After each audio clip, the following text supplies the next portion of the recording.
Okay. I think I am live. Let's see what we got going on. Let me throw this in there. If you are hearing me, feel free to put a one in the chat. You can hear me, put a one in the chat so I know that you all can hear me, you all can see me. I'm going to check on my phone as well. Let me go ahead and do that. But if you can hear me, feel free to throw a one in the chat. I know it's been a minute. I know it has been a minute. Let's see. Put one in the chat if you can hear me. Let me see who's here. I think I'm seeing it on my phone, but I'm not seeing it in the stream. Okay, I can hear me. Welcome to the chat. Wire Dog, as always, you guys are always here. Thank you all for being here. Thank you all for coming through. I am back. I'm back. Akin for sure. Welcome through. Yeah, man. I was sick for a little bit. I was having for a week or so. And then not only that, just work was kind of, piling up. I actually started a new training. Let me show you all the training that I started. Let me show you all that. Let me see. FOR 508, I think is what I'm doing. I think that's the one. It's a SANS training. So through work, I got approved to do one of these SANS trainings, another one of these things. I know, right? Crazy. I think Yemi said, welcome back. It has been a minute. It's probably been about 2 weeks or so. Hasn't been crazy. It hasn't been crazy. So, I didn't want to stay away for too long. I actually got a video dropping sometime next week too. So I'm happy that I have full energy now, especially having a little new baby and whatnot. She actually just started. I don't know if you ever heard of Aqua Tots. Have you ever heard of? Let me see. Let's see if it's something with Aqua Tots. Let's see. Aqua. I don't know how popular it is, but she just started Aqua Tots. Yeah, they got a whole thing. So Aqua Tots is like a thing for, I guess, kids, like all ages. So it's like little kids can like learn to start swimming. So these are like some of the. It's like a school, right? So she just started Aqua Tots last week, and they got this whole. Check this out. I had no idea what it was. Listen, I am very noobish to all this parenting stuff. So they got a whole situation. So you kind of go in there, you register your child, you kind of bring them in, and they just start swimming. They just start. They have instructors. You got to go in a certain door. It's a very technical process. For a baby, you got to put her in certain pampers. You got to put the baby in certain pampers and whatnot, like water resistant. I don't know. It was just a lot. It was a lot going on. So she started Aqua Tots last week. So that also took up a bit of my time, even after I got over my little sickness. So it's been a lot going on with your boy. It's been a lot going on. But yeah, like I mentioned, I had just started another training. So I started this one. Let me share that. Let me know what's going on with y'all too. Feel free to throw it in the chat. We could chop it up a little bit. Let me share what training I've been doing. And this is the one. SANS, the FOR. Here, let me make it bigger. This is the FOR 508. And the name of it is Advanced Incident Response, Threat Hunting, and Digital Forensics.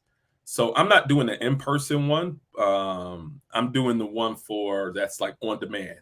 So that means that I can just do it at any time. So I got like computers and everything up, and then labs, and man, this is I had to download so much stuff, but so it says threat hunting and incident response tactics procedures have evolved rapidly.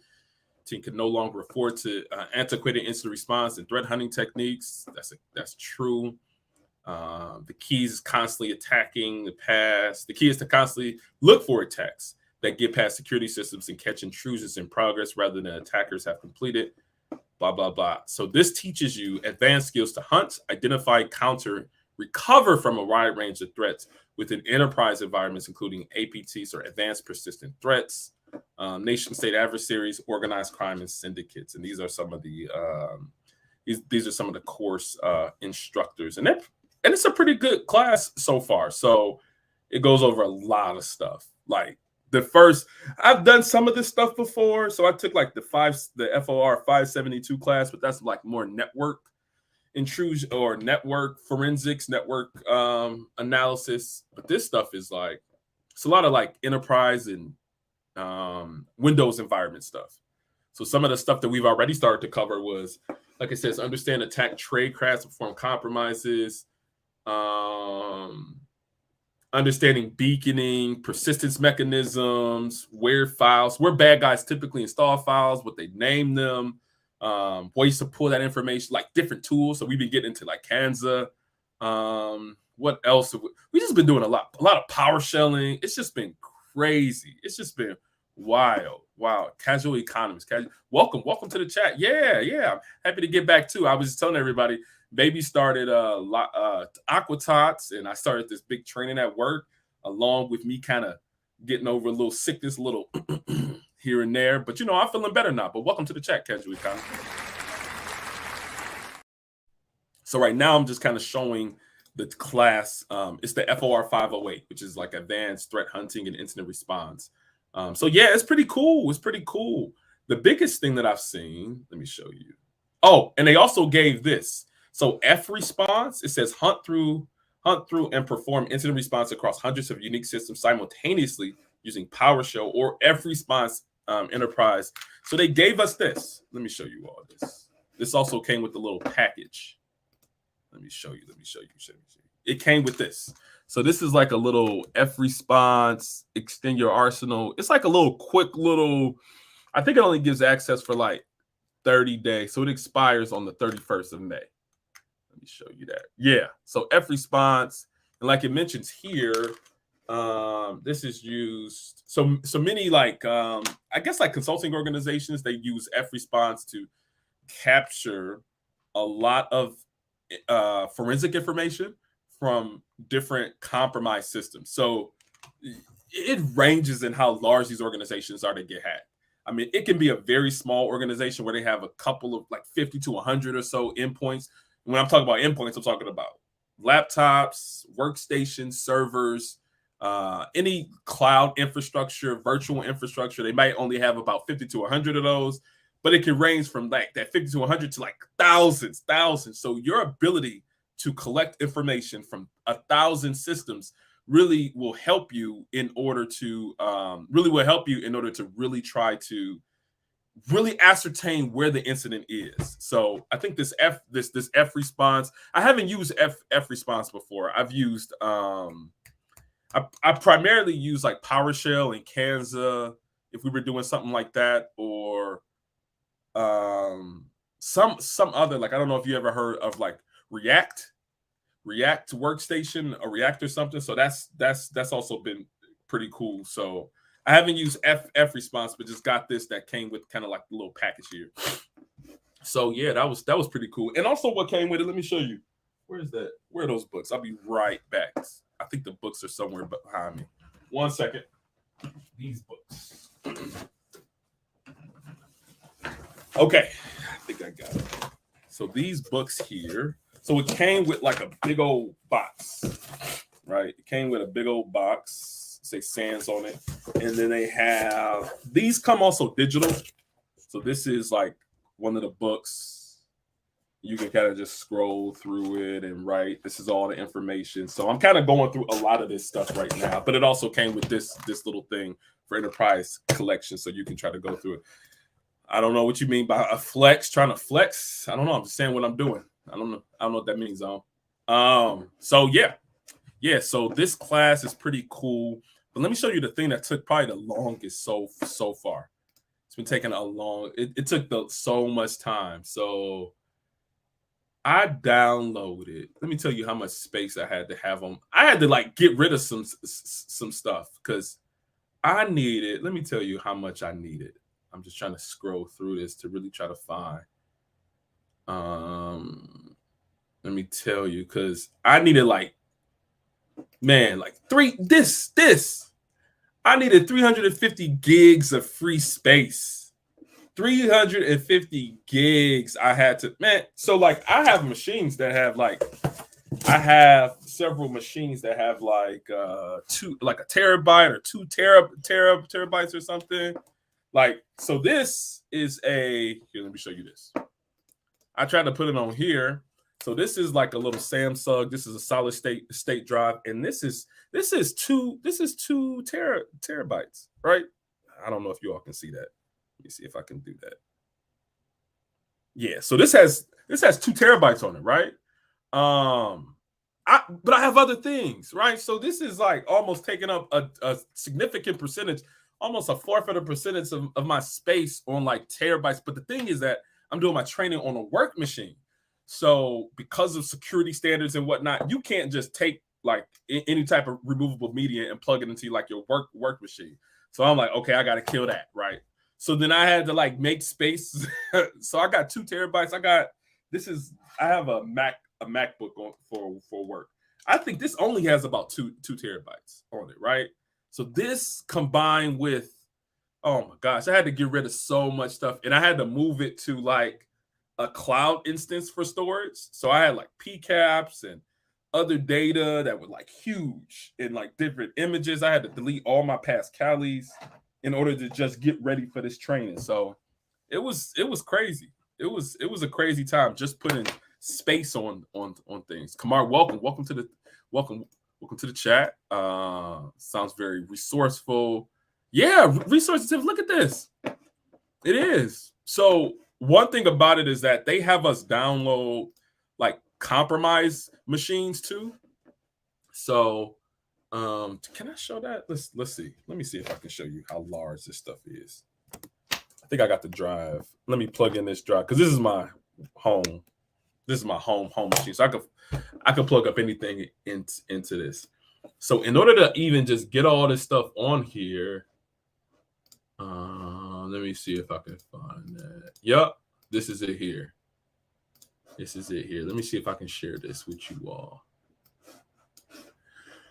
It might be small actually. It might actually be too small. But I'm just looking at the size here. Let me see if I can just look at the size of this. Yeah, I think it's about 200 something.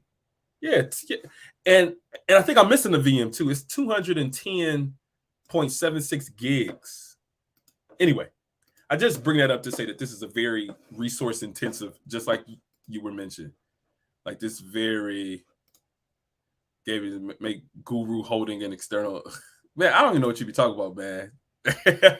Yeah, but it's definitely like a resource intensive. Like I mentioned, like at least 16 gigs of RAM or higher for mandatory for class. So you gotta make sure you have that USB 3.0. But yeah, this is but the class is lit. So like it says, I had to have local administrator rights to it. So I had to talk to like my IT organization or the IT organization within my company to be like, okay, I need access. I need to make sure I have this type of access to my machines. Let's see. This is easy. So anyway, that took maybe like a day to download like 200 or something from this class. But I was just kind of mentioning what I was doing for those who are just coming through. I'm seeing some newer people. Keep it techie, welcome through. I figured I've been studying, bro. I figured you've been studying. Yeah, studying, kind of going crazy. I'm not buying a 10 terabyte. I don't even know how much are 10 terabyte drives now. Let me see. 10 TB drives price. I don't know. Oh, those aren't that expensive. Oh, they aren't that expensive at all. I thought they might be like $400, $300-$400. Okay, those are for machines. I don't know if you can buy a 10 terabyte external. You can. A 10 terabyte external drive for about $180-$200. That's not bad. I might need to do that. It's actually a good suggestion. Yeah, I might need to do that. Matthew, it sounds like you need a 1K PC just for this course. Yeah. Yes, Matthew. Yes, I probably needed that. Savage Scientist, welcome, man. 16 gigs of RAMs and more. Yeah, at least. I mean, shoot, I had to get these things. I have at least 32 on every single one of them just so that I can have room to run virtual machines. But yeah, man. What's up, everybody saying hello? 10 terabyte. See, that's what I thought too, Savage Scientists. It looked like they're like $200. I'm looking at Amazon now. They aren't that expensive for external drives, and they're Seagates. Seagates aren't bad, but I don't think they're SSD though. Let me show you all what I'm looking at. I don't think they are solid states. I think they have some They had some stuff running. They got some things running. I don't know if they have SSDs though. Let's see. SSD. Solid state drives 10 gig. OWC. Mercury. Let's see. No, these aren't SSDs. Yeah. I don't even know if they sell 10 gig, 12 gig, I'm sorry, terabyte drives that are SSDs. Those might be super duper expensive. Your drives are pretty cheap indeed. 16 gigs of RAM only. Yeah, man, 16 gig, even these two terabytes. Now, this SSD was probably about this one. From what I can remember, this one was probably like, I think this was a couple of hundred, just because it's solid state. Just because it's solid state. Yeah, see, I got this mug like maybe a year and a half, almost 2.5, 3 years ago. So now you're saying, now these Samsung ones were very popular. So it was a little bit difficult to find these. I know you can get them at Best Buy, but they were, I think I might have got the last one. I got one for my wife too, but yeah, man. Yeah, they are about 40. Yeah, they are not 16 gigs. I think you could probably even, they give 16 gig drives away at career conferences. They just get those away. This is a video on 4 terabyte SSDs that was 75 in the drive. Oh my gosh, 4 terabytes in a drive fill after heavy use. Was it a known vendor? Here we gotta go. Let me go to your channel. Let's take a look at it. We're gonna zoom around a little bit. We're gonna zoom around. Let's go to YouTube. Go to Savage Scientist because I am subscribed on my other channel. Go to my other channel here. Oh, I thought I was. What? I could have swore I was subscribed. Well, I'm subscribed now. You said you did a video on it. Hey, y'all, check out Savage Scientist's channel. He said he just did one. Okay, let's take a look at it. Let me know if y'all can hear my audio.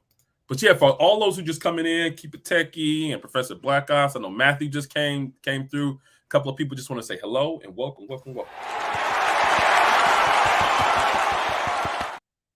Thank you all for coming through. We just talk about drives a little bit, like we just having a little bit of side discussion.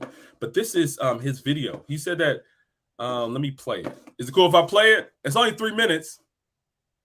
It's only three minutes. I'm gonna go ahead and play it. Fair use. Fair use. Let me maximize it. I think. Let me make sure I can hear the audio too. Let's share.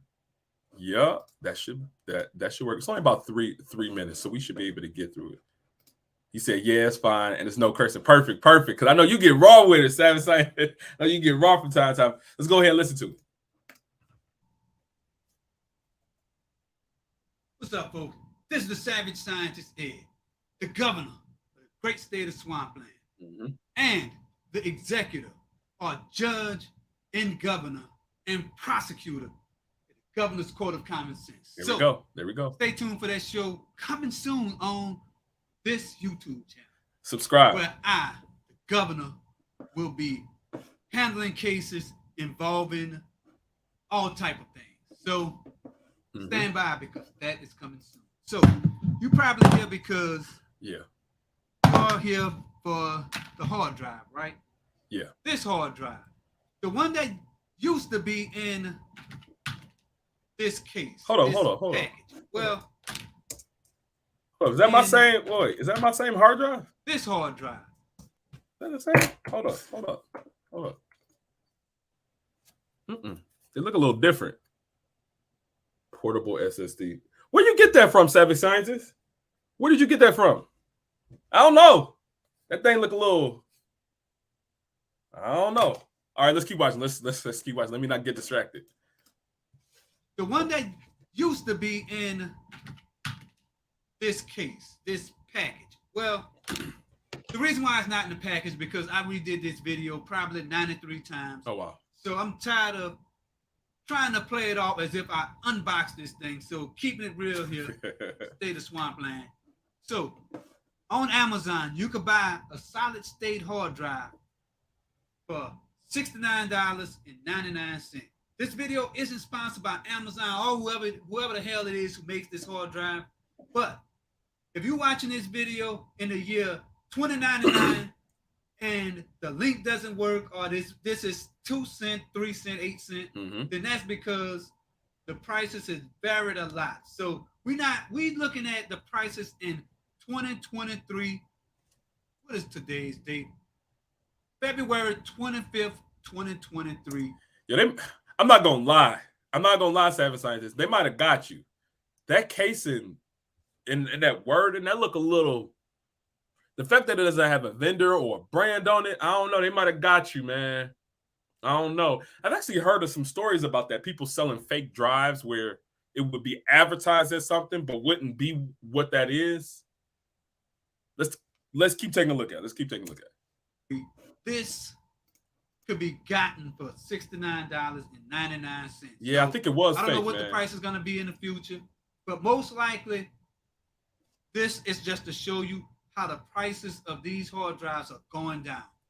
This is a $300 or $400 device, easily storage device, and now you could get it for this low price. So I don't want to keep repeating myself, because the point that I'm trying to make here is that this is a great deal, and this is a pretty decent device. This isn't a SATA hard drive like the ones I just mentioned that's $300 and $400, but it is a USB-C portable hard drive that just uses your normal USB. No, that cable. I don't, Savage Scientists. I don't know. That cable, that's looking a little iffy, Savage Scientists, because many times these cables, they're a bit thicker. They look like something that you would charge like an Android phone on. I don't know, man. They might have got you, man. I don't know. USB power. So if you're into data recovery or any type of work where you might be moving large amounts of data, then you can almost drop it. But you can drop it. And I'm going to show you a little more of my strength testing. But the point I'm trying to make is that you could buy this for a little or nothing compared to the $400 and $500 SATA versions, or nothing. Man. Nah, man. You're just working a little study. Okay, all right. Yeah, man. I'm right there with you. What brand is it? I don't know. Hold up. Let me go. Let's see. External hard drive. Yeah, I'm right there with you. Aiken Zone says it's a Chinese brand. I don't know. That labeling looked funny, even with like I ain't gonna lie. They might have got you. Hold on. Let me put this in the thing for you. I'm about to search it real quick. And this is a good practice for people who might be, let's see, external hard drive, 4 TB, portable SSD hard drive compatible. Let me see if I can find it. I don't know if I can find. Hold up. You got the link in the chat? I mean, the link in the video. Let me see if it's the link. Yeah, you got the link here. Oh, come on, man. Savage Scientists, they got you, man. Savage Scientists, they got you. Look, I clicked on the link that you got it from. Yo, Savage Scientists, they ran off on a plug. They ran off. Savage Science. Yeah, I created a follow-up a little more raw. Okay. The forum now, their forum out there talking about, yeah, I'm definitely not buying. Yeah, man. You can find the same drives on Alibaba cheaper. Man, they ran off on the plug. They ran off. Dang. You said it's a part 2 that's more raw. It's like 1 terabyte storage, but custom firmware, make it look like. See, and that's the thing about it. It's so many scammers out here, scammers and schemers, and it's crazy. It's crazy out here, man. It's crazy out here. It is crazy, man. But yeah, man, I think they ran off. because the link that because they're not even selling it no more, or at least. And I'm sure that you found that out, right? I'm sure that you found that out, but just wanted to kind of do it for the people for sure to kind of go over some of that. But definitely appreciate you, man. Appreciate the video. Y'all subscribe to Seven Scientists' video or his channel. Take a look at the information that he has out there. He goes over some of this stuff. And like he said, he's a little bit more raw than me. He kind of, like you said, he's doing a part 2. Is your part 2 out yet? Or is the part 2 coming? Oh, you did a live. Man, I gotta start pulling up to the live, man. But as soon as you do the part 2, man, I share it on my community tab for people to see kind of what you went through in order to really evaluate it. But yeah, man, thank you for coming through, or thank you for sharing that. But yeah, they ran off. They sold them boys and ran off. Oh, you pulled the part 2. Why you pulled the part 2? Because of the YouTube stuff? I feel you though. Let me know though. Let me know. I'll try to share it or share anything that you put out there. Okay, when you release it again, I'll try to share it. I put like a little advisory on it, say, hey, it's going crazy. So yeah, but today kind of went on a little tangent there, but a fun tangent, right? We move how the chat move. We move towards the information that you all want to talk about. But I wanted to talk about a couple of different things. I wanted to talk about ways.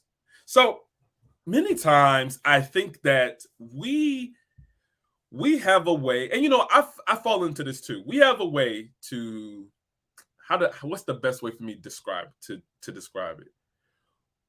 We will apply for jobs, we will apply for roles, speaking engagements, you name it. We will apply for things, and then when we don't get it, we'll be like, well, how didn't they know that I do this or do that? Like, I put everything on my resume. They should be able to see that I'm skilled. I have this type of experience, these years of experience. It's like almost like kind of like almost like an entitlement, right? And again, like I mentioned, I've done this before. I've looked at things and I'm like, yo, why? Like, I'm perfect for this role. How didn't I get hired for this job? And it's interesting because I think that many people don't bring you in for roles that you are qualified for, because a lot of times they don't know everything that you do. A lot of times I think it's because you don't have a lot of advertisement, or you're not very visible in what you're able to do. Does that make sense? I think that a lot of us tech professionals feel like advertising our skills, our capabilities, our abilities is in some way bragging. Like, if we say that we know how to do this, we know how to do that, we know how to do this other thing, then we feel like we're just doing too much. When really, I think one thing that I found is that probably the best way to be able to advertise what you do, or to show potential employers, that you're able to perform particular skills or capabilities, is by being out there, right? Having some type of public-facing persona or public-facing thing. Like, even perfect example, right? Even with this YouTube channel. When I started putting this YouTube channel out, I mainly started to advertise through LinkedIn. So my professional network of cybersecurity professionals and people who also followed me, or I followed them. And from that, it started, and it kind of grew to the point where people started to know about me before I even came in contact with them. They started to know about the work that I do. They started to understand who I was and the work, and some of my previous experiences, where it's like been for like maybe the last 2 or 3 years or so, because I've done other things too publicly. But after advertising myself more publicly, I've almost never had to interview formally for a role. Almost never had to interview, because potential employers, like I know for the place that I work at now, they knew about me even before I jumped into that role. And I think that really helped in negotiating, and really not really having to go into so much detail about what I know how to do or what I can do, because they already knew because of what I was putting out there. And I think that that's something that a lot of us need to incorporate more into our, I guess, professional career, I guess, like, ammo. We need to kind of start to talk about ourselves more. We need to tell people more about what we do, whether it's like through a blog post, whether it's through like a YouTube channel, whether it's from speaking engagements, whether it's from, I don't know, putting out something publicly about what we know how to do, what we know, so that the broader world, the broader community, the broader professional network would have an understanding of who we are and what we know how to do. You are overqualified. They're scared you won't stay long. Costs money to retain someone new. Those are also very, very, very common reasons. Being overqualified for roles, having more years than the role that you apply to. Sure, yeah, they're scared that you won't stay long. Yeah, some are scared. See, but that's just. I think that that's kind of going away. I think that the scared to stay long is almost now kind of like an expectation. Most people recognize that ambitious, skilled cybersecurity or tech workers, they probably won't stay at your organization for long. Where in many cases, they want you to stay there so that you're able to produce a particular outcome or product of work before you move on to your next thing. I think that many of us recognize that now when we're doing hiring, is that if they're super qualified, they have many skills, it would make sense for them to move on after several years, right? Maybe that's that whole generational thing, that Gen Z millennial thing, that we don't stay anywhere for long periods of time. Yeah, Wire Dog mentioned LinkedIn. I guess that's another place where people go, right, to advertise a lot of that. That is part of the reason why I create. Yeah, absolutely. Part of the reason. You know what's even crazy? I even put my YouTube channel on my resume so people can understand exactly what I do, exactly who I am. So because we don't only have to do technical things, but I think that our ability to communicate technical things is also important to many employers. So if you have something where you're talking, you're speaking, you're explaining something technical, that also gives them more confidence that they're hiring somebody that's not only, sitting behind a keyboard and just typing all day and night long, but not really having an interaction with their coworkers or other stakeholders within organizations. So yeah, that's also important too. Can you do the job? Not trying to get fired here. HR, can you do the job? I don't understand that. Let's see. Can you do the job? Not trying to get fired here. Yeah, I kind of understand that, but I kind of don't. Contextualize that for me. Seven Scientists said, yes, that's true. YouTube is your portfolio. It sure is. It's definitely part of your professional portfolio. My job is paying $45 for me to take. Yeah, CSS. What is that? CSSLP? CSSLP. Oh, wow. That's a ISC square cert. Here, let's go over to that. I just pull stuff up as people say. So the CSSLP is the industry's premier security software development certification. Okay, so you're doing some software development there. What y'all be doing? Certified professionals, events, peers. So I guess these are the things that you cover: software architecture, engineering, development, application security specialist, security manager. So this is who is kind of geared towards.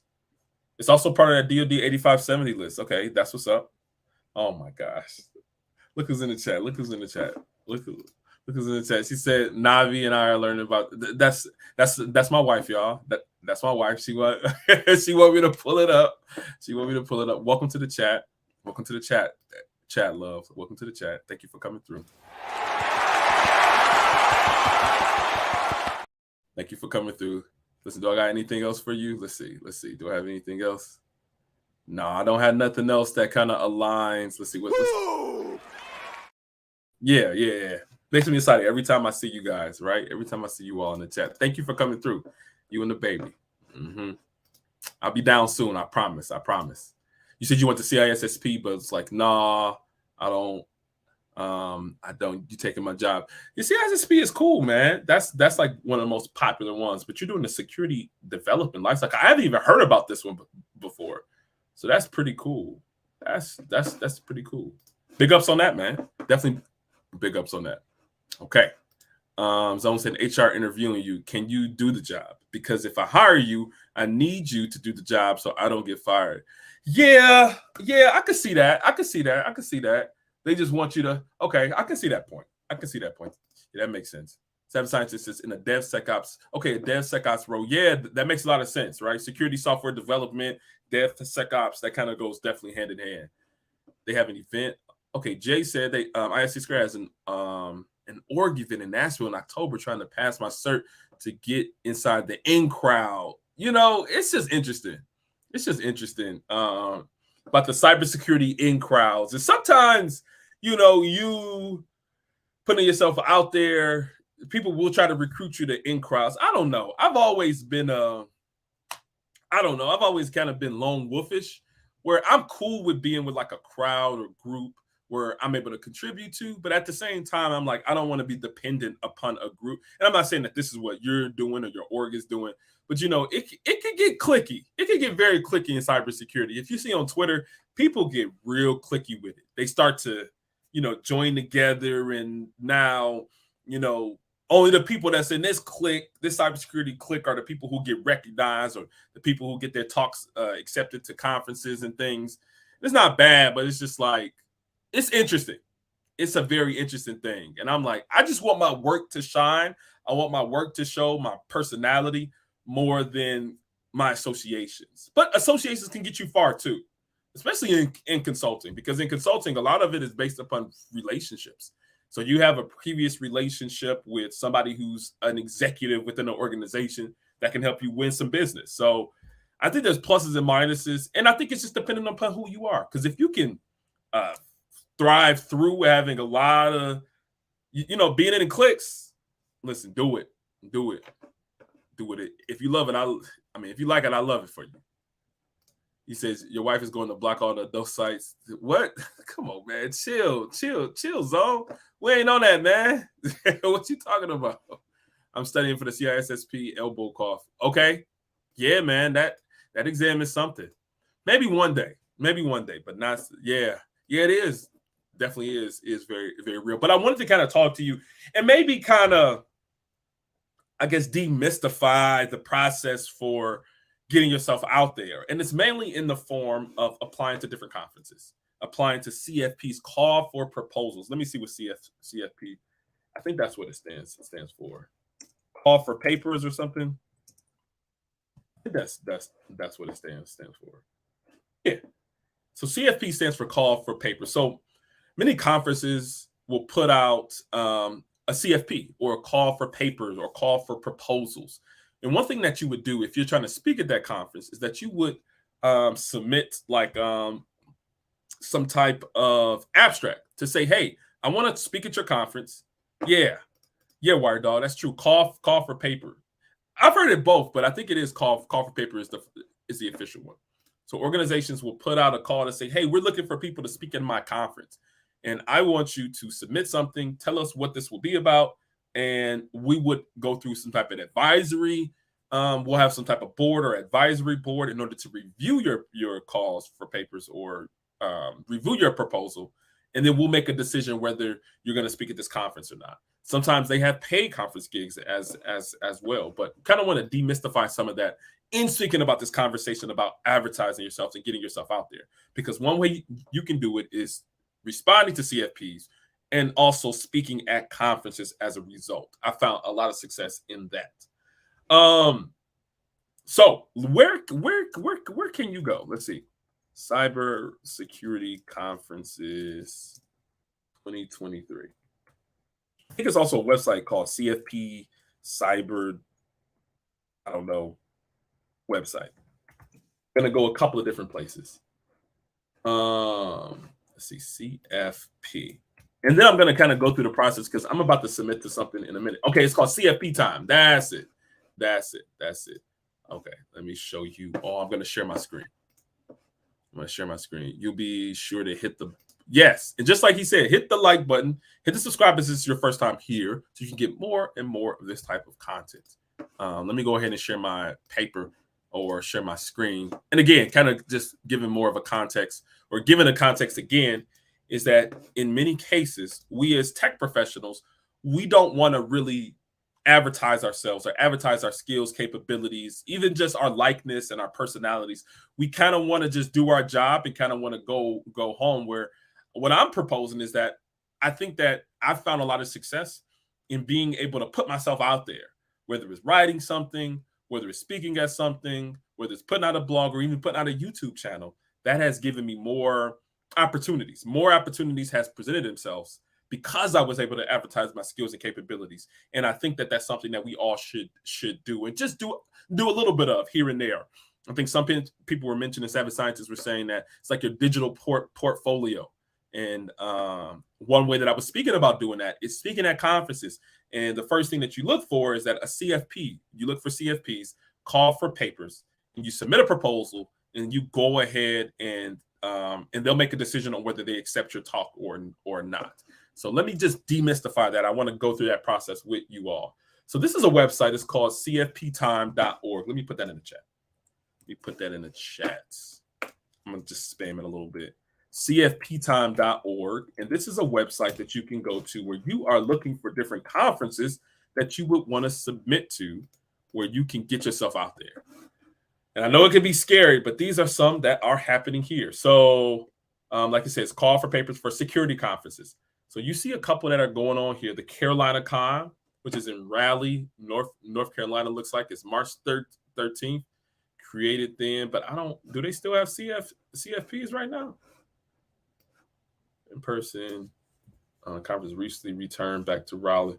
So this kind of goes into some detail about the conference. Because it's so close, it's literally Monday or Tuesday or Wednesday. Let's see. Let's go to their website. Let's see what it says on their website. I think that it's passed. It should be passed right now, right? I don't think this happened. I don't think that you can submit right now. Let's see. Oh no, it says it will take place on April 21st, 2021. Okay, I think this is for the CFP problems. Okay, so this is what you'll typically see on their websites. So call for papers is live, right? So this is something that you'll see. So sometimes you'll have to follow some of these websites to really try to understand when they're putting these things out. So like it says, it kind of gives a little history. Since 2005, Carolina Con has been the host of talks ranging from biohacking, developing OpenBSD, web app, security, and beyond. We love talks and all types, working on blah, blah, blah. So then you click on this, and then this brings you to where you can submit it. Let's see. Carolina Con accepting talks ranging from hardware fabrication, lessons learned on how to. So this is some information that you need to look at in order to really start to craft what you'll be talking about. So like I said, I don't know. They're talking a lot, right? Ranging from hardware fabrication, lessons learned on how-tos, anecdotes, but how to skip. We believe. Wait, what? Is this the right one? We believe everyone offers a story and hope that you submit something to our hacker conference. Yeah, that's a little crazy. I don't know. You can submit about anything. That's wild. Keep It Take says, I never knew how that worked. Thanks for sharing. You have come to speak. You have to come to speak. Nah, man, I don't know. I'm not a DEF CON person, man. I'm kind of more low key conferences. I do some of the SANS ones, but the DEF CONs and the black hats, I'm not. I don't know. Maybe one day. But I've never really had a big draw to those huge. But hey, listen, to my same point that I mentioned before, maybe that would give me more exposure, exposing some more opportunities. So maybe one day I would submit to DEF CON or Black Hat or one of those what they call hacker summer camp conferences. But I've just never have been that. I've never been that motivated to. It's just so, I don't know, commercialized these days. People are like, oh, go to a hacker conference, but there's like hacker conferences everywhere. But even so, let me give a little bit more. Right? Hacker conferences, I don't think that helps so much for the cybersecurity community. I think it gives more interest, but I think that a lot of the conferences where there's a lot of the, hey, you can walk away with this information and be able to apply it to your organization, I wouldn't classify like DEF CON or Black Hat as one of those. Those are more of like shock factors. Like, look at what we've been doing, which is cool, right? Very cool stuff. But I tend to kind of focus my energy on conferences where I'm like, yo, I can really get with some people. I can really make some connections here and really help organizations and people to get into the field, or organizations be more secure. So that's just my little rant on that one. But yeah, this is kind of how it works here. This is kind of how it works. So like it says, so now you put in submit a proposal. And this is the process, right? So it says, hey, Carolina Con 2023, you pretty much put in your submission title. You put in your submission type. So they have different types that you can do. They even have where you can be in person Here it even has a capability for it to be online, an online 2-hour one too. I don't think that piece was popping up. Is that popping up? No, that's not popping up for you all. But it looks like there's a talk in an online workshop. So they have two different. So then you put in your abstracts, right? And your abstract can be almost anything. So this kind of gives like a description or maybe like a 1 or 2 sentence about what you're going to be talking about during your conference. And the description will give a bit more detail about each one. You might put some bullet points and whatnot here about what you want to talk about. So then you will put like your notes. If you want to put some notes in there, you put a talk image. You could put your headshot or something in there, the duration, how long you think it'll take, or any additional information here about the conference or about you as a speaker. So you can put like your YouTube channel, or you can put something about your LinkedIn account.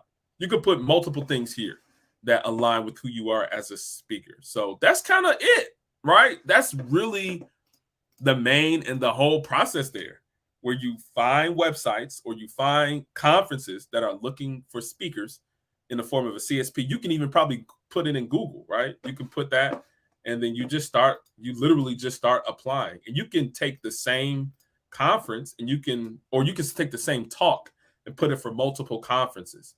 So let's see what you all are talking about here. I think we get DEF CON. No. B-Sides. B-Sides is a very good one for people who are newer, people who are looking more for, and I did a video on this too, cybersecurity conferences, people who are looking more for kind of like a community, like a local community. So if you look for B-Sides for what city and state that you're in, they most likely have them. So I know there's a B-Sides Detroit. I actually applied to B-Sides Detroit, and they rejected me. They was like, nah, man, like, nah, we ain't trying to talk about that stuff. So it was interesting. B-Sides Detroit, they have B-Sides Knoxville, Tennessee. They have so many different conferences everywhere for cybersecurity, but also other things too. Gabe can't hack. He like try hack me. Cyber scientists. I think DEF CON is more like show off thing. Yeah, that's kind of what I'm thinking, like show off, and it is networking. A lot of those guys, a lot of the people, guys and gals, they go to DEF CON to kind of reunite with the other people that are in their cybersecurity networks. Some people also go there to win some business. So they might be there for like a business meeting with a customer. So that could also be some uses. But yeah, it's kind of like for that networking and kind of show off. And they could be having like parties and stuff. I'm like, yeah, I don't know. I look at work as like there, but then I look at like conferences as like I need to go there to accomplish something, but I'm going home. I don't really be there for the conferences and to find. I'm not saying people find friends, but some people are looking for friends, and I don't know. Maybe because I do the YouTube channel too, is that takes up time, so that might be something. You're right. DEF CON is more of a social event than people are hacking hobby. Exact. Yeah. But it's good. I don't want to act like it's not a good conference. I've seen people have gotten a lot of interest, especially for people who are newer. DEF CON and Black Con is a very cool little thing if you're looking for like a community of cybersecurity professionals and hackers. Those though, it's cool for that. Being in it several years, it's like, it's cool. It's cool. I'm uploading the follow-up. Okay. Let me know. Say 6 minutes left. Y'all definitely share it. Zone, man, you gotta chill, man. Like, what are you doing? We're not even talking about that. We talk about this stuff. Okay. Some other ones too. And as you see here, just like WireDog has said, these B-Sides. So B-Sides are literally everywhere. So they have B-Sides Budapest, B-Sides SLC, Salt Lake City, B-Sides Knoxville, Tennessee. So, it's B-Sides literally everywhere, San Antonio, Texas. And again, these are very good conferences for people who are like kind of really looking for that cybersecurity community. And just like I mentioned, and let me show you another example. So this is the B-Sides San Antonio. Let me go to the website here. Oops, let me go ahead and click on it. They have their own websites and everything. Let me see. Let me just go directly to the website.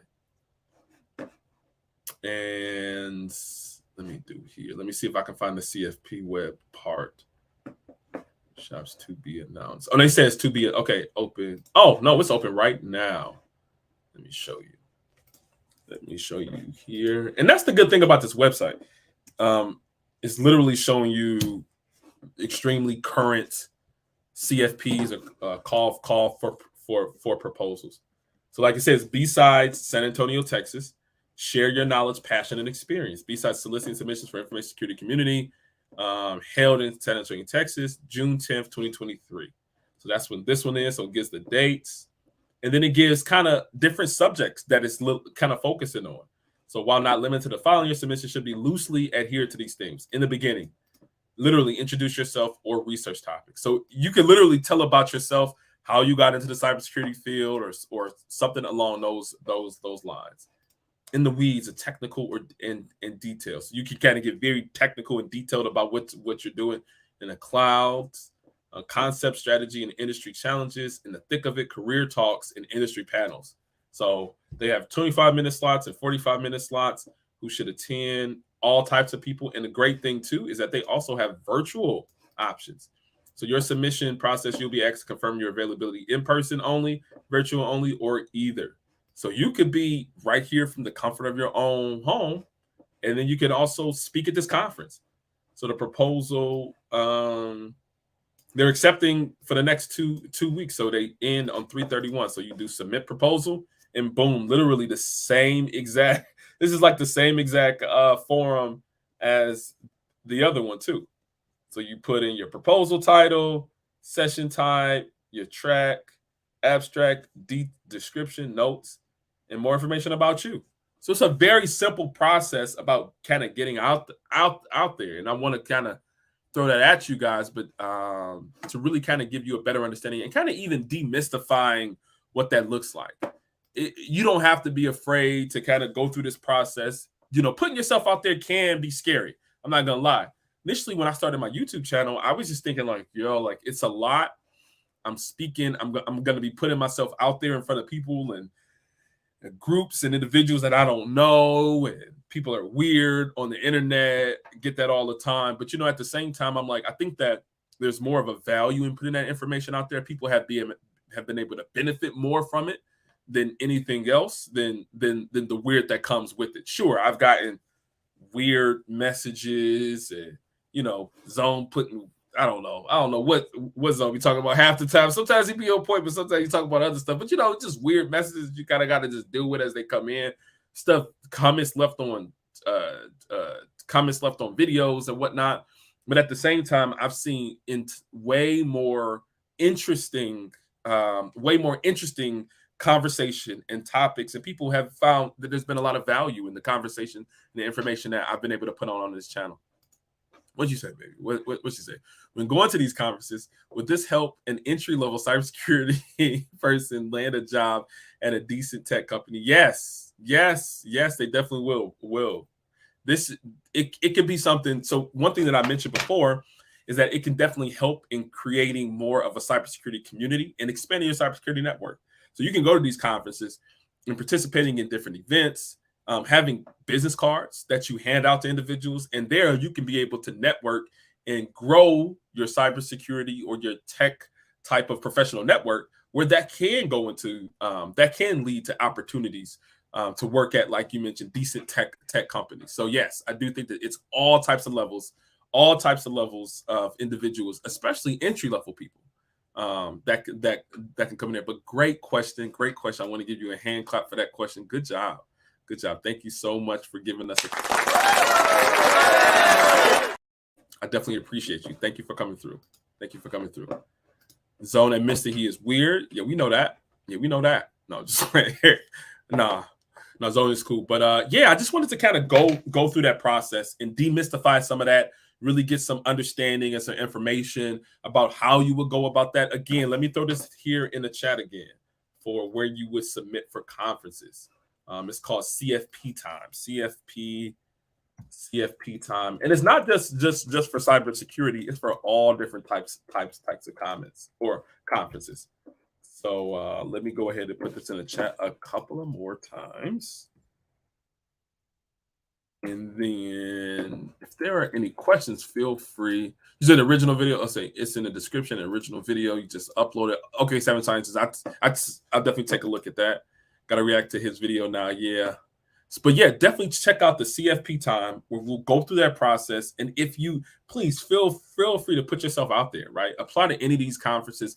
The worst that they can say is no, but the best they can say is yes. And you can get your note, your words, get your personality, get yourself out there. And again, like I mentioned, it has definitely funneled into me being able to gain more opportunities in my career. It's been nothing but a value. So wanted to say that. And Seven Sciences, it's nice. I would check out the article. Absolutely. And thank you all for coming through today. Wanted to do a quick live to kind of get back into it. Just kind of want to connect with you all. If you all have any questions or comments, feel free to put it in the description section. And again, like I mentioned, it's a struggle security. We are normalizing struggling in cybersecurity. Thank you all for coming through. And we will have more of these coming up in the upcoming week. All right. I'll see you all later. Yeah, peace out.